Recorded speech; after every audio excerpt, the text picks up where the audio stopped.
Another week brings another nail biter. How's everybody doing? I'm Jay Elson, and this is Coyote Corner. South Dakota seems to have developed a bit of a penchant for close games. In 4 of the Coyotes' first 5 contests against FCS opponents, and each of their wins this season, the margin of victory has been exactly 3 points. Saturday, we saw that stat play out yet again against Illinois State. South Dakota came in winless in 5 tries against the Redbirds, including last year's 46-0 drubbing in Normal. This one didn't go anything like that one, although ISU did find the end zone first. James Robinson scampers 17 yards for the touchdown, 7-3 visitors. Austin Simmons didn't start the game for USD, but he made an immediate impact. Beautiful deep ball to Tristan Ducker, freshman to freshman, for 54 yards to set up 1st and goal. Coyotes. Michael Frederick takes it from there. First score of the season for him, and South Dakota is back on top.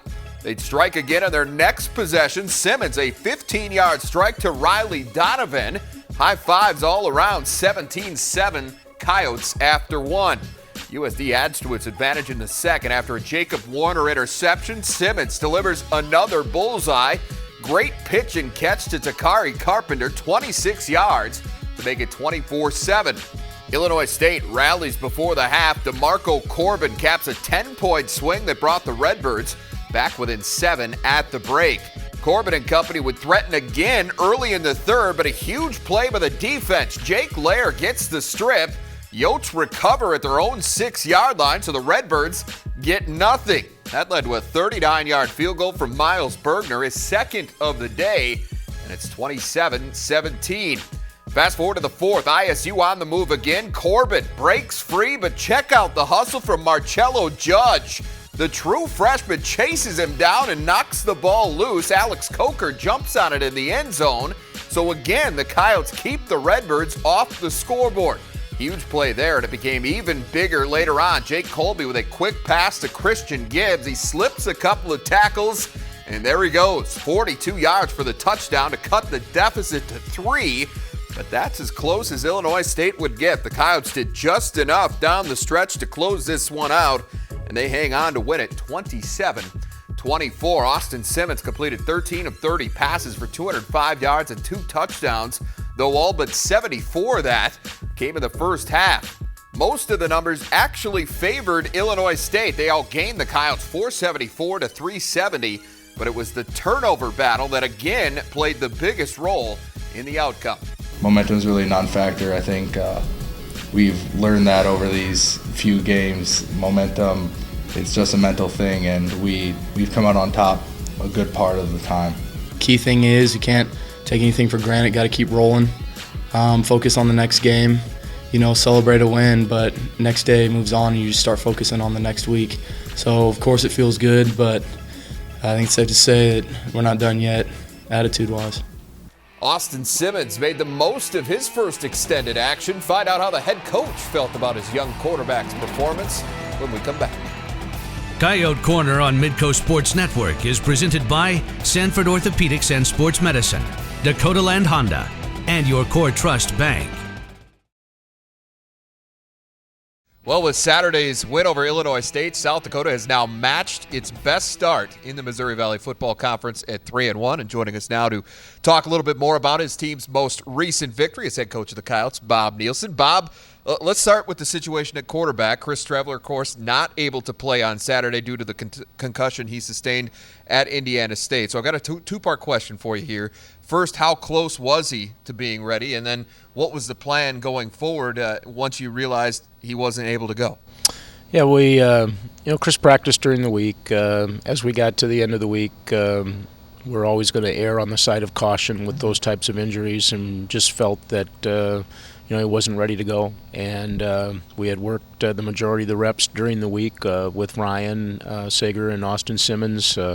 Our plan going into the game was to play them both. We're going to start Ryan but we felt that playing them both was going to give us the best chance to be successful.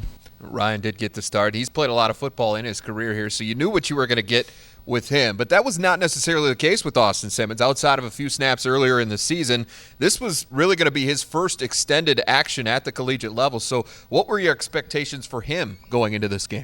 Well, we've having seen him in practice now for the 15 days that we had in the spring, plus all the time that we had in fall camp and up to this point, we felt very good about his ability to make plays. He's a guy that's extremely athletic. The thing that he lacks is experience, and the only way you're going to get that is to get on the field and actually do it. And what I was really pleased with is the way that he managed the game. He made some mistakes, but at the same time, he made a couple of plays that you can see is the kind of athlete that he is and the kind of playmaker that he can be. He got off to a fantastic start, led the team to touchdowns on each of his first 2 series. How valuable is a start like that for a young player? Well, really valuable. The ability to come out and have some immediate success. Not only gains confidence for him, but it also gains that kind of sense of confidence from his teammates. And we've got 3 guys now that I think our team would be very confident with playing that position and trying to win football games with. Of course, as the game went on, because Austin played so well, it kind of dictated the way you were going to do it, right? I mean, he got the hot hand, and you kind of stuck with him from that point. We've going into the game. Our plan was that if somebody got a hot hand, we'd go with them more, and we rotated Ryan a little bit in specific situations, or if we felt we needed to communicate something with Austin. But he played well. He played well. He missed a few throws there in the fourth quarter that could have been big, but. He did what we needed him to do to be successful. With Simmons at the controls, able to build a 24-7 second quarter lead. But the late stages of the first half belonged to Illinois State. The Redbirds put up 10 points in just over 2 minutes to get right back in the game before halftime. We talked last week about kind of being surprised that this team was 1-3 in the league coming in, and we saw a little bit of that there. They're a really good football team. They've got good players at every position, offensively and defensively, and they took advantage of some good field position on those last 2 drives, and we knew they'd come, take a run at us coming back, and that's where that run really was. It was 24-17 at the half. Illinois State then carried that momentum into the second half, but they got very little to show for it. Twice your defense extinguished the Redbirds' threat by forcing a turnover. The first of those led to a field goal that proved to be the game-winning score, and the second was one of the better hustle plays I've seen in quite some time. What's it like as a coach to see a maximum effort play like that go your way, and just to see your guys laying it all out on the field? Well, that's what you want to see. You want to see your team play hard. You want to see your team never give up, and that's a perfect example of a play where he was well on his way to the end zone, and Marcello Judge got caught up with him and stripped the football, and it goes from being 6 points for them to our ball at the 20-yard line. Yeah, Danny Rambo in on that play as well. He came from the other side of the field to get in front of the runner and help slow him up, maybe enough for Marcello to make that strip, but a huge play. And plays like that were especially important because the offense had hit a pretty literal wall in the second half, particularly on the ground. So what specifically were the Redbirds doing to make the running game so slow in that second half? Well, late in the game, they needed to get the ball back, and they were playing on the safeties low, moving the front, and trying to put more people in the box than we could block. So at that point in time, we needed to try to take a shot and see if we couldn't make a big play against man-to-man coverage on the perimeter, and we took a few of those. Unfortunately, we didn't complete those. We were 0 for 7 throwing the football in the fourth quarter. That's something that we've got to be able to make a play at a critical time like that. And it's one of those. The plays were there, and is it timing at all? Because Austin's maybe not quite on the same page yet with the receivers. I think the more he plays, obviously, the more opportunity he has to make those throws, the better the chance of us completing them. He was under pressure a little bit at times. Where if we could have held maybe another fraction of a second, allows him a chance to deliver the football. And some of it was we didn't get great routes at times by our receivers. So I think it's a combination of things and things that we can be better at. Well, You held on. That's what matters, right? And, Yep. and let's be frank. If it wasn't close at this point, it probably wouldn't feel quite right, would it? Well, we're getting used to 3-point scoring margins, I know. And like I told people, that's a step forward because we didn't play in double overtime, I think. Yeah, so right. We'll work on the point differential here as we move down the road. All right. Well, congrats on another big win for you, Bob. Thanks again for your time this week. My pleasure. All right, well, now that we've heard from the head coach, time for a little extra Fields vision. Midco SN analyst Andre Fields going to give us his perspective on Saturday's win over the Redbirds after this. The quarterback situation at South Dakota is something we've been watching very closely since the start of fall camp, and yet again this past weekend, the guys that play that position gave the Kyle coaching staff a lot to be excited about. For more on that and the rest of the details that contributed to USD's latest victory, we bring in Midco SN analyst Andre Fields. Andre, no question that the lead story this week was the arrival of Austin Simmons. We've heard so much about this guy since he first committed to the program a couple of years ago, but this was really our first chance to see him in an expanded role, and I think it's safe to say he made a very positive impression. And before we get into it, let's hear from him on what he had to say about that experience. It was really exciting. I've been waiting a while to get a chance to play. Not ideally from injury. I'd like to have our guys out there for sure, but just trying to do my best to help the team win. Now, he definitely helped the team win on Saturday, Andre, but how about you? You were in the stands. Right. What did you like most about what you saw out of the youngster? Well, he did some of the things that we expected. We saw the big arm and we saw his athleticism, but I think that stood out most to me, Jay, was his poise. He was very poised in the pocket. He didn't put the ball in harm's way. He got the ball to the playmakers when he needed to. He didn't try to force things. And I think that was something that stood out to me most because he hasn't played a lot, obviously. He's a very young guy, but his poise seemed like he had a lot of experience. And he didn't do anything to put the ball, like I said, in harm's way, but he managed the game very well, and that was something positive for You him. look at his numbers, 13 of 30, 205 yards, 2 touchdowns, 1 interception, just 5 of 16 for 74 yards in the second half. We can't expect perfection. I mean, the bottom line, the guy hasn't played a lot of football yet, at least not at this level.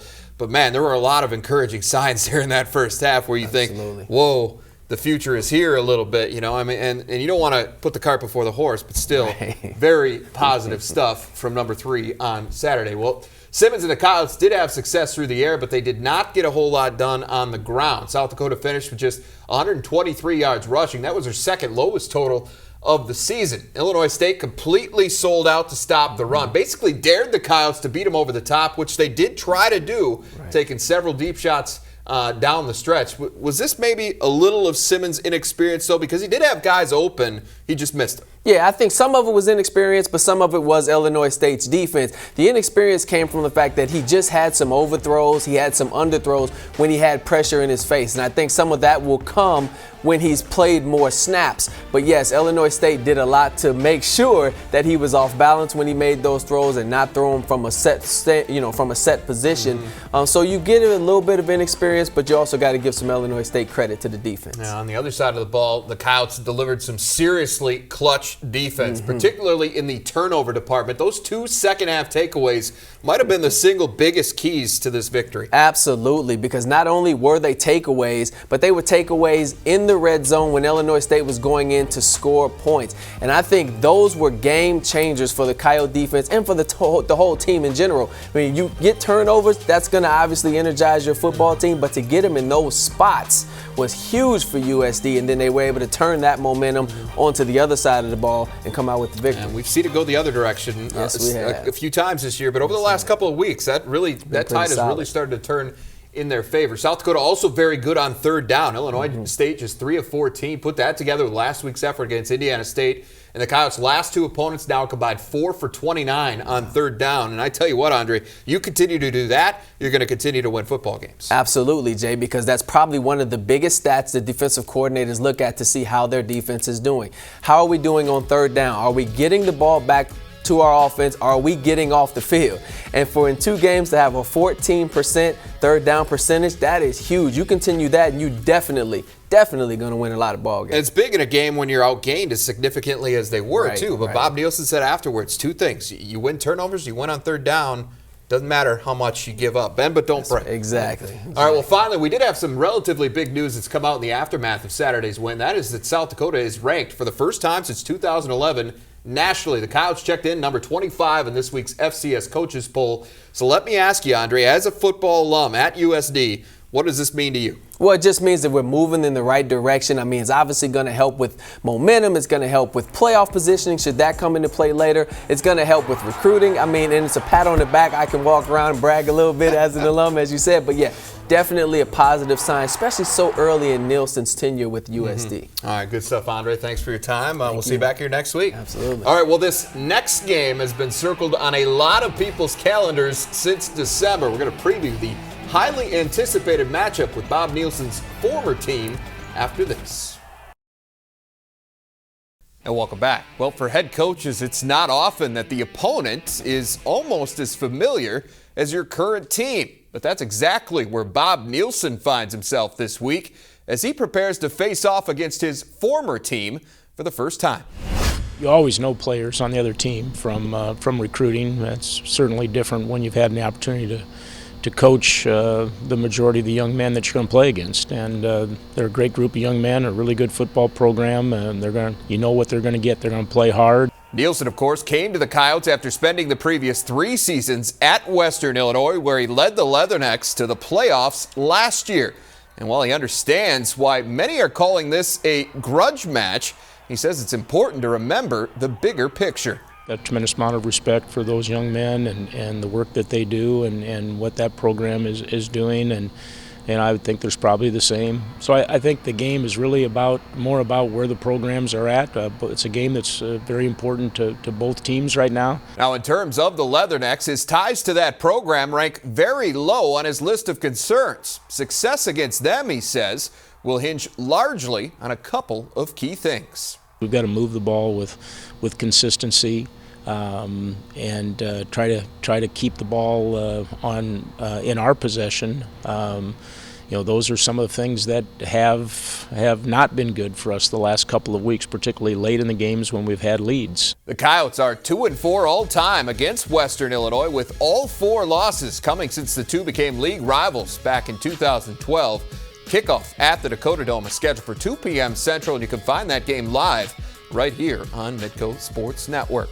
Well, speaking of Saturday, if you're going to be in Vermilion for that game, be sure to stop by our annual Midco Sports Network pregame party, which will take place between 11:30 and 1:30 in the large tent next to the tennis courts just outside the front doors of the Dakota Dome. Fans are going to be treated to a complimentary Dome Dog meal and a very warm Midco SN stocking cap. You can also enter to win a set of Beats headphones. Again, that's the Midco SN pregame party coming up this Saturday prior to kickoff between Western Illinois and South Dakota.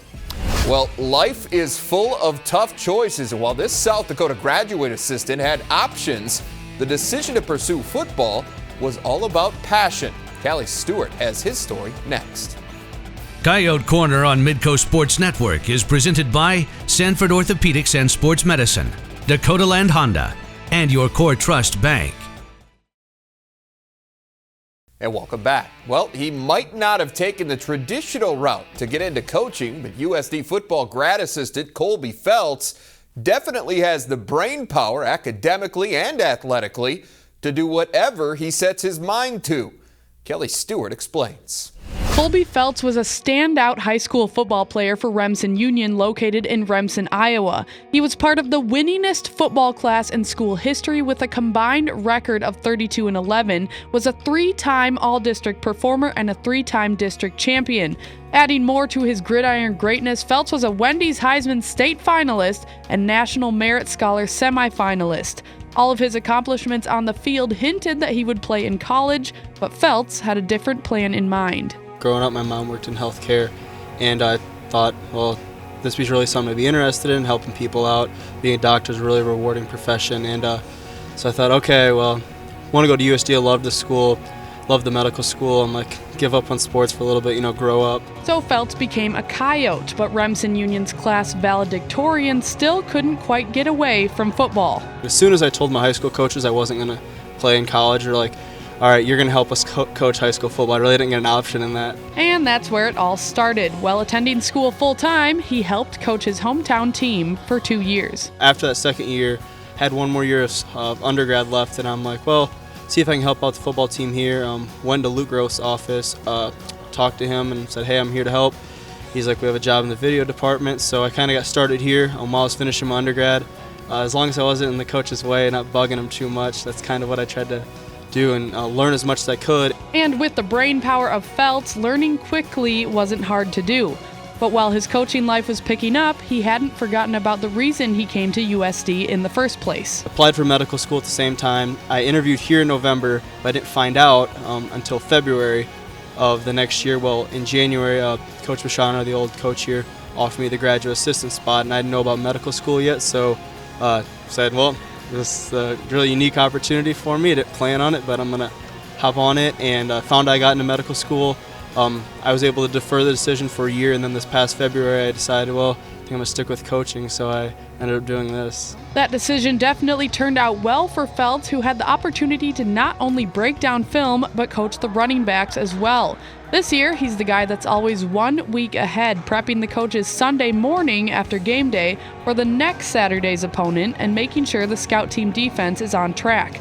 Though he's always preparing for the future, he still keeps a level head. I mean, the next step for me is to try to win this game on Saturday, but in the future, I'd love to continue coaching football, wherever that may be, whatever school would give me an opportunity to do that, a full-time position. I'd love to. Eventually, I'd love to become a head coach. That's what I've always wanted to do when I get in this profession. I think for me personally, managing people, running an organization, that's what I think I could really excel in. Even though Felts has a very bright career ahead of him in coaching, he said if it doesn't work out, he can always fall back on medical school, which isn't a bad backup plan by any means, Jay. All right, thank you, Kelly. Well, that is our time for this week. For Kelly Stewart, I'm Jay Elson. We'll see you back here next Wednesday night for another episode of Coyote Corner.